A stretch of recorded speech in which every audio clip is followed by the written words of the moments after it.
Radisson, Sheraton തുടങ്ങിയിട്ടുള്ള ലോകോത്തര hotel ശൃംഖലകൾ മുഴുവൻ അവിടെ വരുന്നു. അങ്ങനെ നമ്മുടെ റവന്യൂ കണ്ടമാനം വർദ്ധിക്കുകയാണ് അയോധ്യയിലൂടെ.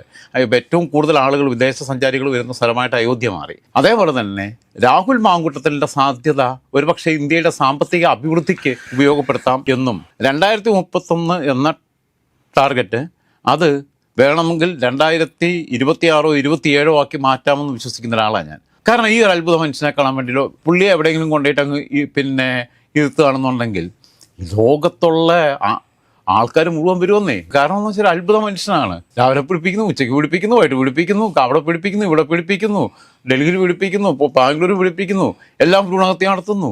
അപ്പോൾ ഇങ്ങനെയുള്ളൊരു പ്രത്യേക തരം ഒരാളെ കാണാൻ വേണ്ടി ലോകത്ത് ഇങ്ങനെ ഒരാളുണ്ടായിട്ടില്ല ഇതുവരെ. ലോകത്തിൻ്റെ ചരിത്രത്തിൽ തന്നെ ഇങ്ങനെ ഒരാളുണ്ടായിട്ടില്ല. ശരിക്കും പറഞ്ഞു കഴിഞ്ഞാൽ ഇവൻ്റേത് ഭ്രൂണഹത്യ നടത്താതിരിക്കുകയാണെങ്കിൽ ലോകത്ത് ഏറ്റവും കൂടുതൽ കുഞ്ഞുങ്ങളുള്ള പിതാവായിട്ട് രാഹുൽ മാങ്കൂട്ടത്തിൽ ഈ 36ാമത്തെ വയസ്സിൽ മാറുമായിരുന്നു. ഏറ്റവും കൂടുതൽ മക്കളുള്ള അച്ഛനായിട്ട് മാറാൻ പറ്റുമായിരുന്നു.